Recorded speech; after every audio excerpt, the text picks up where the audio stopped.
Hey, this is Coach Anderson from Mississippi Public Broadcasting Online U.S. History from 1877 to present.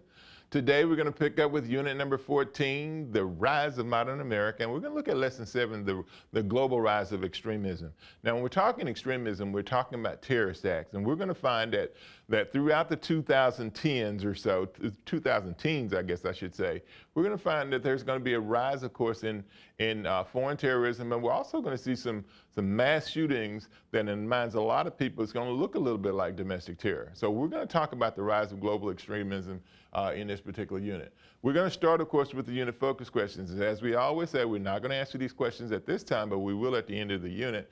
And we have two questions. How has globalization affected the development of modern America? And number 2, how has grievance affected the American political landscape?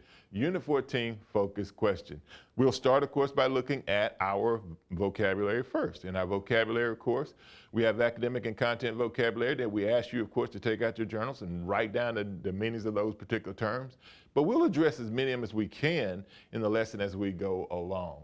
We do have 2 lesson focus questions that we will address at the end of the lesson. This is what international struggles impacted U.S. foreign policy during the Obama presidency, and how did Obama address the ISIS threat to America and the Middle East? We'll start with the journal topic or the do now activity, and what we want you to do is to ponder this question. Should the United States and other nations allow immigration of refugees to escape persecution and violence in their home countries? Take this time, contemplate that answer, and we'll talk about it a little bit on the other side.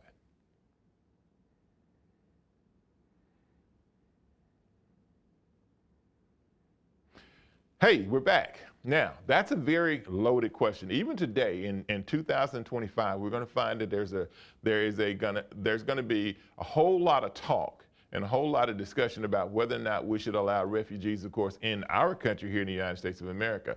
A lot of people feel like that these refugees are, well, they still have this nativist sentiment that America should be for Americans. And we shouldn't, of course, be the people that, or the country, of course, that people come to, of course, for refuge.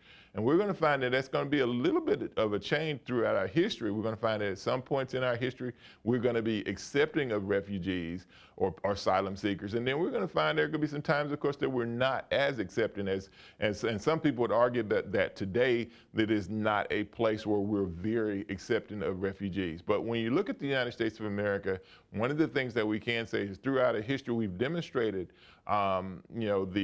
demonstrated the belief that this is a place that should and can and will accept refugees from other countries. Not that it doesn't come without problems, but at the end of the day, the United States of America has been one of those places that has given asylum to people escaping religious and political persecution.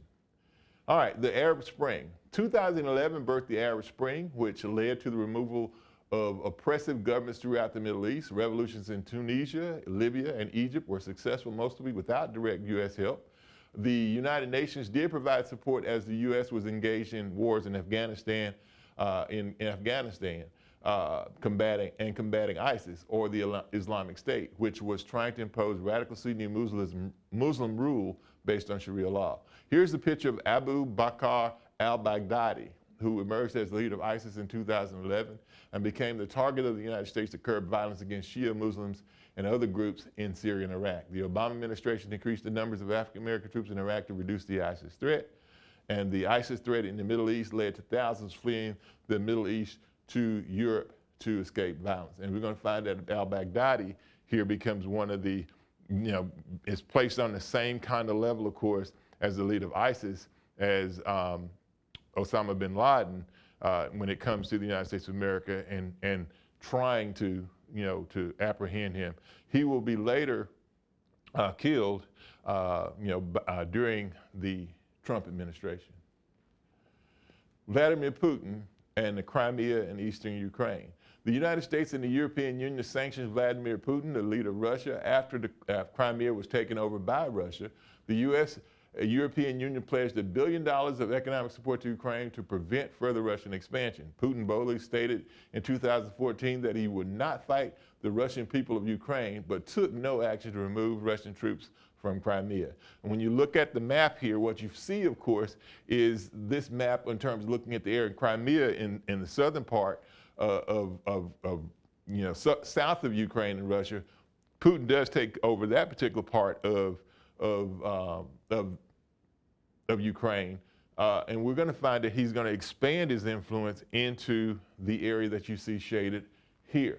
Now, when you look at today, once again, we look at Putin's aggression, it has taken him into this area now, and it's a big question in this country of whether or not the United States of America should be supporting Ukraine today. And a lot of people would say that this was an aggressive act from Vladimir Putin. At this time, we'll pause for a minute and allow you to access a video that goes a little bit in depth about Putin's war in Ukraine, which sets the stage for a continued Russian aggression today. Watch the video, complete the activities which accompany it, and upon completion, convert your work to a PDF file and turn to your teacher be graded. Good luck at this time.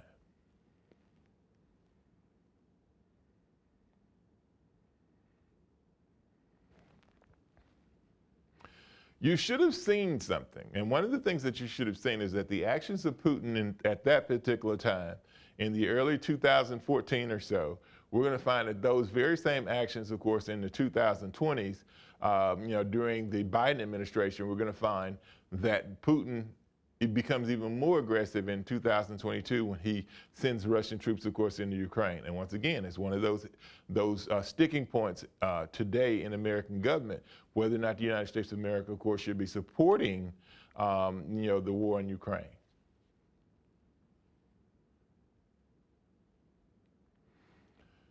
Europe in crisis, 2010 to 2015. Some European nations faced economic downturns in the 2010s, just as the U.S., but some, like Germany, fared quite well.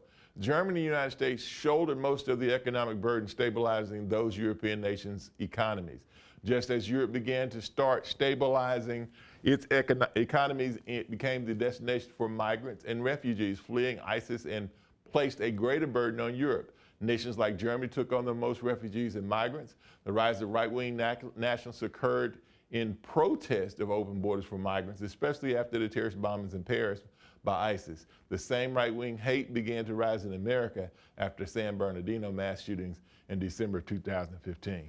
And what we're telling you is this here. When we talked about that do now activity in terms of whether or not, nations, of course, should be, a place should accept asylum seekers or refugees. This is a question that's kind of a loaded question for a lot of nations. A lot of nations, of course, want to help out people, but what they also want to do is protect their own people. And sometimes we're finding that, some of these terrorists are coming into these countries and they're putting a hurt on some of the populations there with some of the things, of course, they do, or some of the terrorist acts that they do.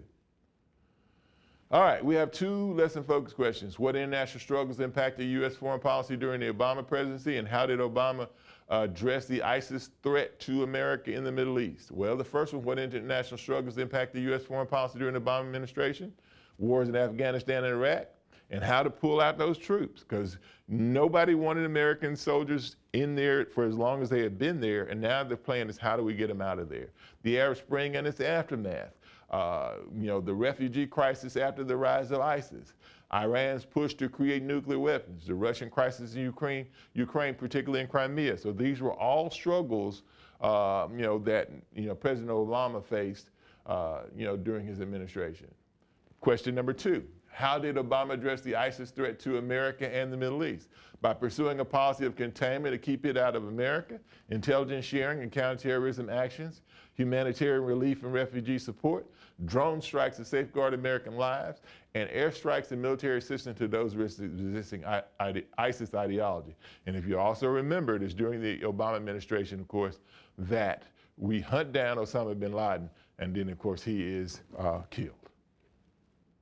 Okay, what we try to do, of course, is to give you some insights in terms of some of the struggles that President Obama had to face, during his administration. And they were some difficult questions to answer, whether or not we should accept refugees, whether or not we should be a place for asylum for people that are trying to escape religious and political persecution. And we're going to find this going to cause a whole lot of disruption, of course, in our country and a division in our country, based on those particular questions. Now, what we try to do, of course, is give you an accurate depiction, of course, what happened during the Obama administration.